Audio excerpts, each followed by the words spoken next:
Hi, and welcome to my discussion about my top 7 parenting tips.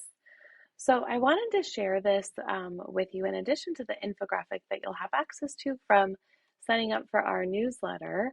But I wanted to share a little bit more detail about these tips just to be extra helpful. So the first one is to appreciate your child for who they are. So you want to routinely tell your child just how lucky you are to be their parent and that you love them for exactly how they are and who they are and not what they do.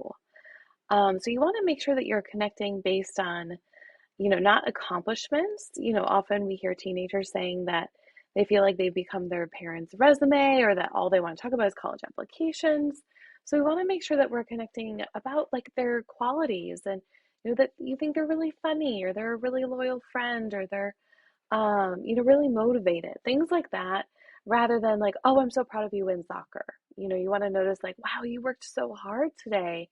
And I saw how you were such a great teammate and you really, knew what to say to help somebody else feel better. So you really want to embrace in more detail and more specifics exactly who your child is. Okay.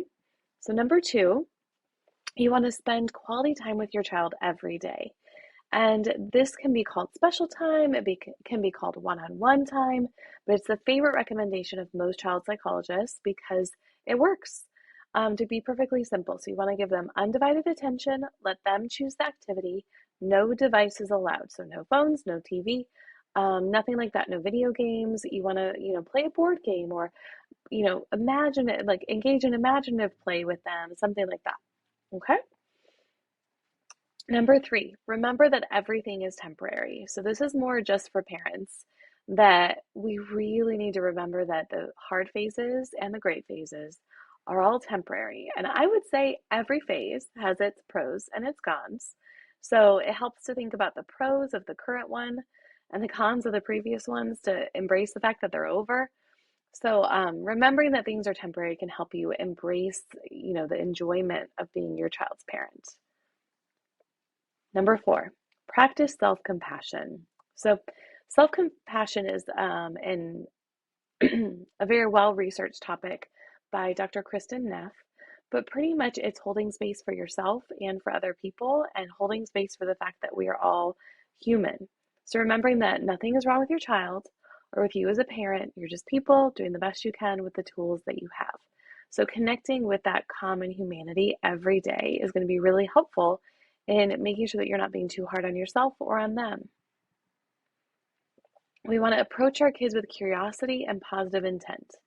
So we always want to just assume the most generous interpretation that we can of our kids' behavior and remember that all people are trying their best. Kids truly do want to be good, even if they're showing something different to you. There's always a reason for that. So you want to like let yourself think a little bit deeper about what's going on for them rather than making assumptions that are perhaps more negative. Like they want to, fail this class or they want to scream or something like that. Like that's usually not true. So we want to think a little bit further about what could be going on. Develop resilience. So this is more of a parenting tip for your kids. So instead of jumping in all the time, you want to let your kids solve their own problems. The ones that they're capable of handling, they 100% should be handling. And sure, you can jump in sometimes, but I would encourage more of the 80-20 rule here. So 80% of the time you want to step back, let them try to figure things out because that's going to help them learn that they can and help show them that you have faith in their ability to tolerate distress and challenge, which will only help them feel even more capable and more confident as they grow up. So, finally, the seventh tip is to find a balance. So, I think one of the most important things that we can do as parents is find a balance between communicating unconditional love, but also holding really firm limits and boundaries. And on that topic, I recently created some great mini courses. So, these are parenting courses that are designed by me. All of it is from me, by me. um, and it's based on my work in the almost 20 years that I've been working with families and children, and my work as a psychologist, parent consultant, and also informed by my experience as a mom myself. So you don't want to miss it. I have two great courses available right now. They're called the Foundations courses. One is all about boundaries. One is all about connections, and over time they're going to be bundled so you can buy both at the same time and save a little bit of money. But check them out. There's a link on our website all about it, and I can't wait to show them to you. Thank you.